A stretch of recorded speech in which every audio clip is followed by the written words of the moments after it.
Doubtnut पर आप पाएं कोटा के बेस्ट और टॉप टीचर्स जैसे एनवी सर, जीबी सर, आकांक्षा मैम की फ्री वीडियो लेक्चर्स। आज ही डाउनलोड कीजिए डाउटनेट ऐप।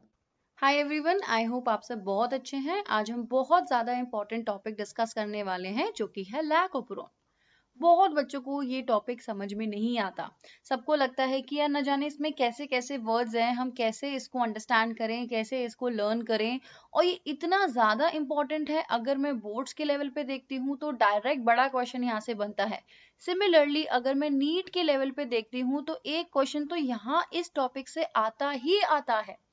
तो कैसे छोड़ सकते हैं हम ये इंपॉर्टेंट टॉपिक। तो मैं आपको इन डेप्थ बताऊंगी बिल्कुल वो सारी चीजें जो इसके लिए पढ़नी जरूरी है, जिससे कि आप ये पर्टिकुलर टॉपिक कभी भी नहीं भूलोगे। तो देखो, लैक ऑफ न्यूरॉन समझने के लिए आपको एक चीज समझना बहुत जरूरी है, वो है जीन रेगुलेशन। जैसे मैंने बताया कि मैं आपको बिल्कुल इसका कॉन्सेप्ट आपके दिमाग में बैठा दूंगी, इसीलिए जीन रेगुलेशन से हम स्टार्ट करेंगे। जीन रेगुलेशन का मतलब क्या है? तो देखो, हमारी बॉडी में कितने सारे सेल्स होते हैं। अगर लेट्स सपोज अगर मैं स्किन सेल्स की बात करती हूँ, स्किन का काम होता है इलास्टिसिटी प्रोवाइड करना, वो एक बैरियर का काम करती है एंटीबॉडीज के अगेंस्ट। या लेट्स सपोज अगर मैं स्टमक के किसी सेल्स की बात करती हूँ, तो स्टमक्स में भी डिफरेंट डिफरेंट टाइप के सेल्स हैं। एक होते हैं हमारे ऐसे सेल्स जो कि HCl प्रोड्यूस करते हैं, कुछ ऐसे सेल्स होते हैं जो कि एंजाइम प्रोड्यूस करते हैं, कुछ सेल म्यूकस प्रोड्यूस करते हैं, और हर चीज का अलग अलग फंक्शन होता है। तो सीधी सी बात ये है कि हमारी बॉडी में इतने सारे सेल्स हैं, और हर सेल का होता है एक डिफरेंट स्ट्रक्चर, और डेफिनेटली वो परफॉर्म करते हैं एक डिफरेंट फंक्शन। लेकिन अगर उन सभी सेल को देखोगे तो उसमें एक चीज कॉमन होती है, वो है सेम डीएनए। सबका डीएनए तो अलग होता नहीं है, पूरी बॉडी का आपका डीएनए तो सेम ही होगा। और अगर डीएनए में भी देखते हैं तो डीएनए क्या है? एक न्यूक्लियोटाइड सीक्वेंस है जिसमें 3.1 बिलियन इतने ज्यादा बेस पेयर्स होते हैं, और ये सारे बेस पेयर्स भी उन सब में कॉमन ही हैं। और ये पूरे बेस पेयर्स अरेंज्ड होते हैं in the form of genes. ठीक है, अब यहीं पे पूरा खेल है, और यहीं पे जीन रेगुलेशन की बात आती है।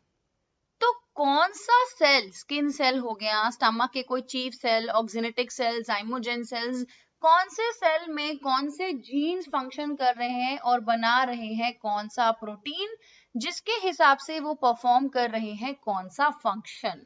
तो देखो, हर सेल के पास एबिलिटी होती है रेगुलेट करने की कि क्या प्रोटीन वो बना रहा है। मतलब सीधी सी बात है, एक तो वो प्रोटीन बना रहा है, और एक उसके पास ये भी है कि उसको वो प्रोटीन कब बनाना है और कितना बनाना है या नहीं बनाना है। तो उसी हिसाब से टोटल नंबर ऑफ जीन्स जितने भी हैं वो दो पार्ट्स में डिवाइड होते हैं, एक जिनको बोलते हैं स्ट्रक्चरल जीन्स, और दूसरे जो होते हैं रेगुलेटरी जीन्स। अब देखो, स्ट्रक्चरल जीन्स वो होते हैं जो सारे प्रोटीन्स, एंजाइम्स, हार्मोन्स वो सब बना रहे हैं। एंजाइम्स, हार्मोन सब प्रोटीन्स ही तो हैं, तो स्ट्रक्चरल जीन्स तो वो हो गए।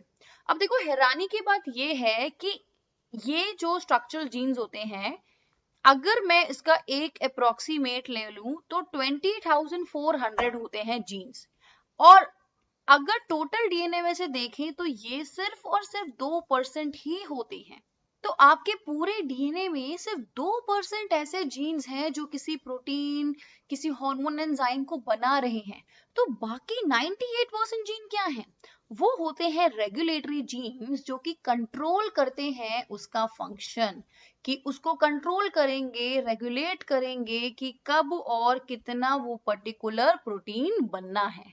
तो डेफिनेटली वो कोड नहीं करते, लेकिन कंट्रोल या रेगुलेट करते हैं, इनको बोलते हैं रेगुलेटरी जीन्स। अब देखो, यहाँ पे मैं आपके एग्जांपल लेती हूँ। हम बात करते हैं इंसुलिन प्रोडक्शन की।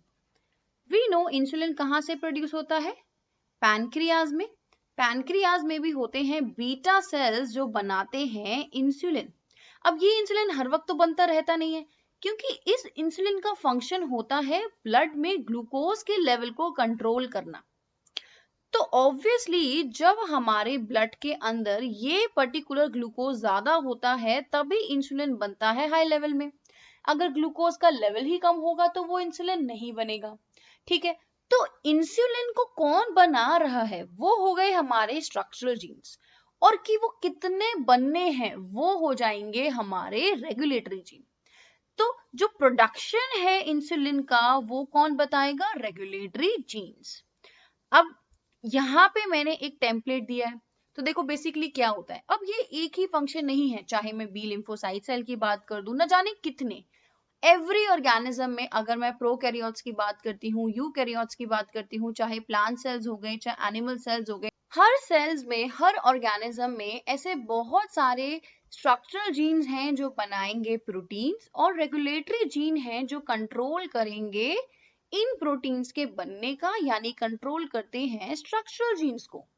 और उनको कंट्रोल करने का एक प्रॉपर मैकेनिज्म होता है, एक प्रॉपर सिस्टम होता है, और उस सिस्टम को बोलते हैं जीन रेगुलेशन सिस्टम, जिसमें से जो सबसे सिंपल सिस्टम है वो हम पढ़ने वाले हैं, विच इज लैक-ओपेरॉन। अब देखो, उससे पहले हमें एक चीज पता है कि सेंट्रल डॉगमा क्या होता है। क्या होता है सेंट्रल डॉगमा, यानी कि जो हमारा डीएनए है, डीएनए की सारी इंफॉर्मेशन कहाँ कॉपी हो जाती है, इन द फॉर्म ऑफ एमआरएनए, और इसको बोलते हैं ट्रांसक्रिप्शन। यही एमआरएनए की जो इंफॉर्मेशन है, फिर उसको राइबोसोम्स रीड करते हैं और बना देते हैं प्रोटीन्स। प्रोटीन्स क्या है, बेसिकली अमीनो एसिड्स बनते हैं। तो ऐसे अमीनो एसिड्स बनते रहते हैं, और फाइनली ये सारे अमीनो एसिड्स कंबाइन होके एक पॉलीपेप्टाइड बनाते हैं, which is nothing but protein. यही प्रोटीन क्या है, एंजाइम्स है, हॉर्मोन्स है, तो ये सब होता है। ठीक है, तो इस प्रोसेस को बोलते हैं ट्रांसलेशन। तो ये जो हमारा जीन रेगुलेशन होता है वो ट्रांसक्रिप्शन लेवल पे होता है। तो अब अगर मैं बात करती हूँ इन टोटल जीन रेगुलेशन की, तो हमारी बॉडी में ऐसे कई सारे प्रॉपर मैकेनिज्म्स होते रहते हैं जहाँ पे जीन रेगुलेशन होती रहती है। उसमें पार्टिसिपेट करते हैं रेगुलेटरी जीन्स और पार्टिसिपेट करते हैं स्ट्रक्चरल जीन्स। लेकिन जितने भी ऐसे मैकेनिज्म है उनका एक कॉमन स्ट्रक्चर होता है, एक कॉमन चीज है जिसको वो फॉलो करते हैं। तो ये है इस तरीके का एक कॉमन सीक्वेंस। तो देखो यहाँ पे क्या होता है, यहाँ पे जो मैंने ए और बी लिखा है ये क्या है, स्ट्रक्चरल जीन्स। तो जैसे हम बात कर रहे हैं, स्ट्रक्चरल जीन्स ही वो होते हैं जो प्रोटीन्स बनाते हैं। तो बेसिकली प्रोटीन्स क्या हो गए, वो चाहे किसी एंजाइम की बात करती हूँ या किसी हार्मोन की बात करते हैं, तो वो स्ट्रक्चरल जीन्स बनाते हैं। उसके अलावा हमने दूसरी चीज पढ़ी थी, विच आर रेगुलेटरी जीन्स। तो लेट्स सपोज ये रेड से हो गया रेगुलेटरी जीन, ये करेगा रेगुलेशन उन प्रोटीन्स की बनने का, ऑफ प्रोडक्शन किसके, ऑफ प्रोटीन्स का। ठीक है, अब कैसे करेगा, तो वहां पे एक और चीज आती है which is known as the regulatory sequence. तो बेसिकली एक होता है हमारे पास रेगुलेटरी डीएनए। तो ये क्या है, ये है तो पूरा डीएनए, डीएनए का कुछ पार्ट स्ट्रक्चरल में चला गया और कुछ पार्ट उसका आ गया रेगुलेटरी डीएनए। रेगुलेटरी डीएनए के ही पार्ट होते हैं रेगुलेटरी सीक्वेंस और रेगुलेटरी जीन्स। अब देखो, रेगुलेटरी सीक्वेंस समझना हमको पहले जरूरी है। ये बहुत छोटे सीक्वेंस होते हैं, जैसे मान लो 100 से लेके 1000 बेस पेयर के सीक्वेंस होते हैं, और just behind the structural proteins होते हैं। तो इनका काम क्या होता है, ये कैसे प्रोटीन्स बनाने में हेल्प करते हैं। यहाँ पे अटैचमेंट साइट होती है किसकी, आरएनए पॉलीमरेज की। अब मैंने आपको इसीलिए बताया था कि ट्रांसक्रिप्शन जब होती है, आरएनए बनता है, उसके बाद फिर राइबोसोम रीड करके फिर प्रोटीन्स बनता है। तो वहां पे हमको पता है कि आरएनए पॉलीमरेज है जो हेल्प करता है उस प्रोटीन्स को बनाने में।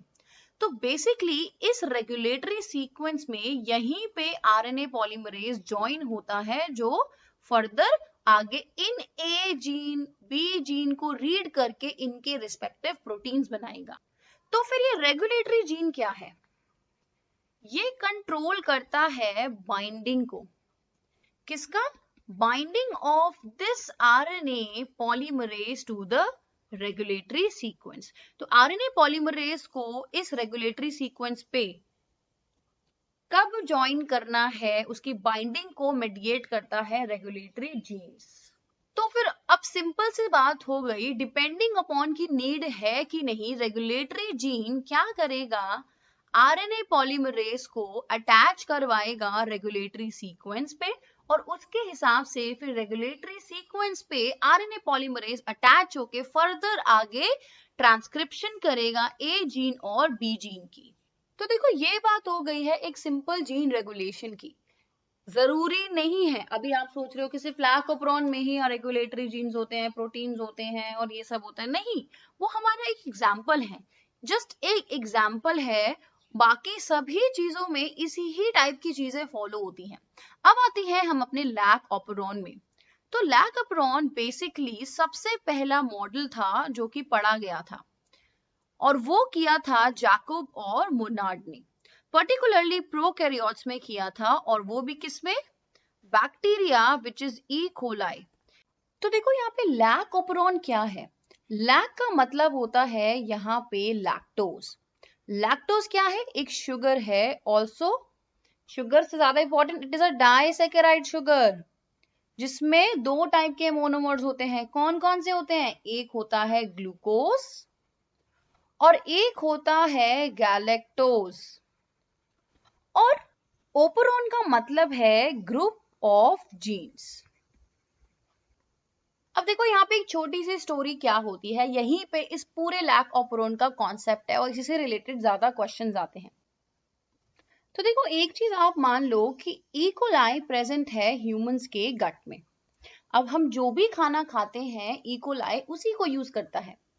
नाउ वी नो हमें जो एनर्जी की रिक्वायर्ड होती है वो हम किस फॉर्म में लेते हैं, in the form of glucose, और ई कोलाई बैक्टीरिया भी इसी फॉर्म में यूज करता है। अब जैसे आप बीमार होते हो तो डायरेक्टली आपके पास इतनी शक्ति नहीं है कि आप खाना खाओ, उसको पचाओ, उसको यूज करो, तो डायरेक्टली हमको ग्लूकोज चढ़ाया जाता है क्योंकि वो इंस्टेंट एनर्जी होता है। तो यही चीज इकोलाई भी करता है, इकोलाई को इंस्टेंट एनर्जी चाहिए तो वो ग्लूकोज को एब्जॉर्ब कर लेगा। क्यों, क्योंकि ग्लूकोज बहुत ही सिंपल है, इसको फर्दर ब्रेकडाउन की जरूरत नहीं होती है ना, तो वो डायरेक्टली ग्लूकोज को यूज कर लेगा। अब हम तो मिल्क भी पीते हैं, और अभी हमने देखा था कि लैक्टोज बेसिकली क्या है, एक शुगर है जो कि मिल्क में प्रेजेंट होती है, और इसमें क्या है हमारे पास गैलेक्टोज और ग्लूकोज। तो अगर उसको ग्लूकोज को यूज करना है तो उसको तोड़ना नहीं है, लेकिन लैक्टोज को यूज करने के लिए उसको फर्दर तोड़ना पड़ेगा, वो फर्दर टूटता है, एक डाइसैकेराइड है, उसको फिर गैलेक्टोज में तोड़ना है, फिर उसको ग्लूकोज में तोड़ना है। तो सिंपल सी बात है भाई, ई कोलाई क्यों इतनी एनर्जी वेस्ट करेगा लैक्टोज में जब उसके पास ग्लूकोज अवेलेबल होगा। एंड अब यहीं पे चीज होती है, लेट्स सपोज अब अगर ग्लूकोज कंप्लीटली एब्सेंट है और वहां पे प्रेजेंट है लैक्टोज, तो वेरी इंपॉर्टेंट, लैक्टोज प्रेजेंट तो है, हर वक्त प्रेजेंट हो सकता है, लेकिन इस समय अगर ग्लूकोज एब्सेंट है तो अब बैक्टीरिया क्या करेगा, इस लैक्टोज का ही उसको ब्रेक डाउन करना पड़ेगा अपनी एनर्जी के लिए, और तब काम आता है लैक ऑपरॉन का। तो लैक ऑपरॉन एक ऐसा मैकेनिज्म है जो कि इंड्यूसिबल है, मतलब ये तभी काम करता है, या बेसिकली कहूं ये तभी ऑन होता है जब इसको इंड्यूस करने वाला कोई होता है, और वो इंड्यूसिंग एजेंट क्या है, लैक्टोज। तो जब ग्लूकोज एब्सेंट होगा, लैक्टोज प्रेजेंट होगा, तब जाके बैक्टीरिया लैक ऑपरॉन को ऑन करेगा और ऐसे एंजाइम्स बनाएगा जो अब जाके लैक्टोज का ब्रेक डाउन करे और फर्दर फिर एनर्जी पाए। तो अब क्या है, ये जो हमारा लैक ऑपरॉन है बेसिकली ये एक स्ट्रेच ऑफ डीएनए है जिसके अंदर वो सारे इंपॉर्टेंट जीन्स प्रेजेंट हैं जो उसका फर्दर लैक्टोज का ब्रेक डाउन करेगा। अब ये पूरा जो लैक ऑपरॉन का स्ट्रक्चर है तो वही बेसिक स्ट्रक्चर जैसा, तो इसमें भी एक रेगुलेटरी पोर्शन होगा और एक कोडिंग पार्ट होगा जो कि प्रोटीन्स बनाएगा, एंजाइम्स बनाएगा लैक्टोज को डाइजेस्ट करने वाला। तो स्टार्ट करते हैं इसका पहला पार्ट। तो देखो ये जो आपको दिख रहा है ऑरेंज वाला रीजन, ये हो जाएगा कोडिंग पार्ट, और सिंपली यहाँ पे प्रेजेंट है स्ट्रक्चरल जीन्स। अब देखो ये कौन कौन से स्ट्रक्चरल जीन्स हैं, इसको हम लिखते हैं lac Z, lac means lactose, lac Y and lac A। अब देखो ये सारे जो जीन्स हैं हमारे, ये सब एंजाइम्स बनाएंगे। जो लैक Z है वो बनाता है एंजाइम बीटा गैलेक्टोसाइडेज, और सबका अलग अलग फंक्शन होता है। देन सिमिलरली अगर Y की देखती हूँ, लैक Y, ये क्या बनाता है? Beta galactoside परमिएज। ठीक है। सिमिलरली लैक A बनाएगा बीटा गैलेक्टोसाइड ट्रांस एसिटाइलेज। अब इनका फंक्शन क्या है? ये वाले सारे एंजाइम्स बनेंगे क्यों? तो देखो ये जो स्ट्रक्चरल जीन्स हैं लैक Z, ये जो बना रहा है एंजाइम गैलेक्टोसाइडेज। अब देखो मैंने क्या बताया था, हमारे लैक्टोज में दो होते हैं, एक गैलेक्टोज और एक ग्लूकोज।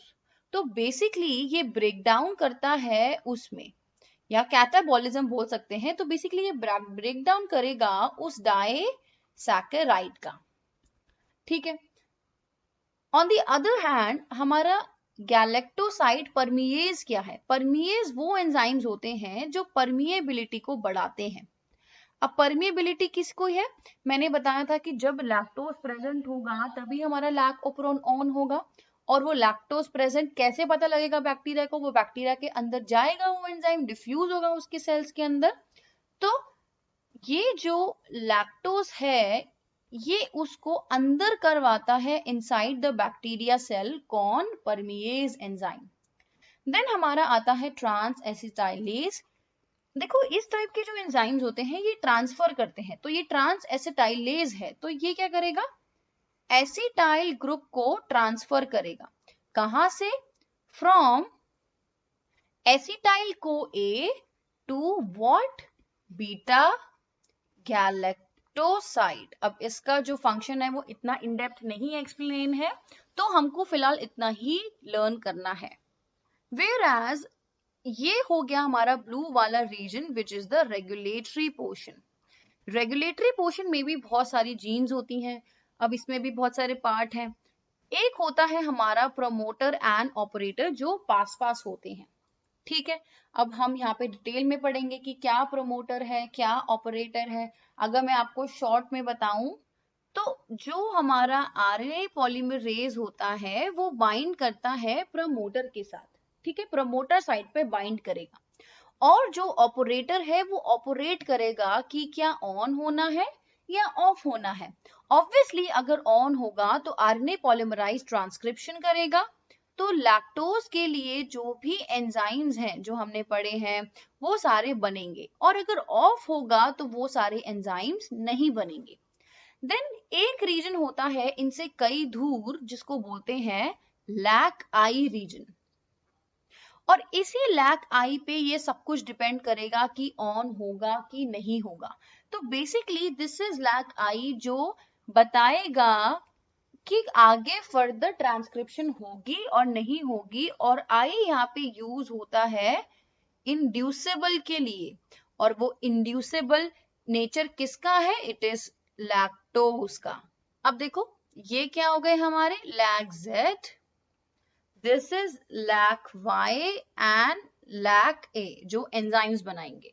अब ये याद रखना है IPO, this is the operator, P हो गया हमारा प्रमोटर एंड I हो गया इंड्यूसर। तो हम ये रेगुलेटरी वाला पोर्शन को ब्लू से लिख लेते हैं IP एंड O। अब हम स्टार्ट करते हैं अपना लैक ऑपरॉन के स्टेप्स। तो देखो इंड्यूसिबल का काम क्या होता है, ये एक प्रोटीन्स बनाते हैं जिसको बोलते हैं रिप्रेसर प्रोटीन। ये रिप्रेसर हमेशा बनता रहता है, कांस्टेंट इसकी प्रोडक्शन होती रहती है। इसका जो स्ट्रक्चर है वो क्लॉ लाइक होता है ताकि वो इजिली ग्रिप बना सके। तो it is a claw like protein जो कि हर वक्त बनाता रहता है। कौन? Lac I. अब देखो क्या होता है, यहां हम पढ़ने वाले हैं ऑफ मैकेनिज्म। अब देखो क्या है, अगर बैक्टीरिया के पास ग्लूकोज प्रेजेंट है तो उसको जरूरत नहीं है उन एंजाइम्स की जो लैक्टोज को तोड़ने वाले एंजाइम्स हैं, मतलब उसको वो नहीं बनाएगा। तो क्या होता है, ये जो रिप्रेसर है यहाँ पे ऑपरेटर पे आके ज्वाइन हो जाता है। तो बेसिकली जैसे ही यहाँ पे आके ज्वाइन हुआ है, इसने बना ली एक बाउंड स्टेट। अब क्या होगा, मैंने आपको एक चीज बताई थी कि जो हमारा आरएनए पॉलीमरेज होता है, जो आगे ट्रांसक्रिप्शन करेगा, वो कहाँ पे अटैच होता है, प्रमोटर पे। तो अब क्योंकि आरएनए पॉलीमरेज के बीच में ये आ गया, तो ये आगे नहीं जा पाएगा इस एंजाइम्स को बनाने। तो जब आरएनए पॉलीमरेज आगे बढ़ेगा ही नहीं, तो इन सब की क्या नहीं होगी, ट्रांसक्रिप्शन होगी ही नहीं, और ये सारे जीन्स अपने अपने रिस्पेक्टिव एंजाइम्स नहीं बनाएंगे और स्विच ऑफ हो जाएगा लैक ओपेरॉन। अब देखो दूसरी तरफ क्या हुआ। अब अगर कोई ऐसी कंडीशन आई कि ग्लूकोज तो नहीं है लेकिन लैक्टोज अगर प्रेजेंट है, तो देखो लैक आई ये हमेशा फॉर्मेशन करेगा रिप्रेसर की। ये कभी भी, मैंने बोला था ये कांस्टेंट रिप्रेसर बनाता रहता है, ये कभी भी उसको तोड़ेगा नहीं। लेकिन इस रिप्रेसर का थोड़ा सा सॉफ्ट कॉर्नर होता है लैक्टोज के लिए, और इस लैक्टोज को इसीलिए इंड्यूसर बोला जाता है। तो ये इंड्यूस करता है, this is known as inducer. तो रिप्रेसर क्या करता है, अब जैसे फॉर एग्जांपल मैं आपको सिंपल ऐसे बताती हूँ, आपने दूध भी पी लिया और आपने ब्रेड भी खा ली। अब ब्रेड से ग्लूकोज तो मिल गया, तो वो दूध वाला लैक्टोज को यूज नहीं करेगा। लेकिन अगर आपने कार्ब्स लिए ही नहीं है, ग्लूकोज नहीं लिया है, तो बैक्टीरिया के पास सिर्फ और सिर्फ लैक्टोज ही होगा। तो उस लैक्टोज को तोड़ने के लिए उसको ये सारे एंजाइम्स की रिक्वायरमेंट है।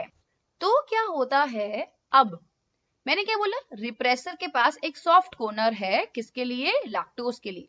अब ये रिप्रेसर जाके लैक्टोज के संग जुड़ जाएगा। तो यहाँ पे जो रिप्रेसर ऑलरेडी ज्वाइन था, अब क्या हो गया, यहाँ पे आके इसके साथ लैक्टोज जुड़ गया। जब ये इसके संग लैक्टोज जुड़ जाता है, तो इसकी कॉन्फ़िगरेशन चेंज होती है। कॉन्फ़िगरेशन चेंज होती है तो जो इसका क्लॉ लाइक स्ट्रक्चर है वो ओपन हो जाता है, और ये अपनी ग्रिप को लूज कर देता है। ग्रिप को लूज करने का मतलब क्या है, अब ये इससे अलग हो जाता है। तो ये जो रिप्रेसर और इंड्यूसर वाली चीज है, ये ऑपरेटर से अलग हो जाती है। तो डेफिनेटली जो आरएनए पॉलीमरेज यहाँ पे बना हुआ है, अब वो फर्दर आगे मूव कर जाएगा और अपने ये रिस्पेक्टिव एंजाइम्स बना लेंगे, और इस कंडीशन को बोलते हैं स्विच ऑन। तो देखो क्या हुआ, प्रमोटर के पास आरएनए पॉलीमरेज आता है, रिप्रेसर जब यहाँ पे ज्वाइन रहता है तो आरएनए पॉलीमरेज यहाँ से मूव नहीं कर पाता। लेकिन जब हमने लैक्टोज लिया, तो लैक्टोज इससे जाके यहाँ पे अटैच हो गया रिप्रेसर के साथ, और इसकी कॉन्फ़िगरेशन चेंज हो गई। तो ये अपने आप को इस तरह से खोल लेगा और यहाँ से अलग हो जाएगा लैक्टोज के जुड़ने की वजह से। तो आरएनए पॉलीमरेज अब आगे मूव करेगा और ये सारे एंजाइम्स बन जाएंगे। तो लैक ओपेरॉन स्विच ऑन कब होता है, in the presence of lactose, or important in the absence of glucose. Thank you.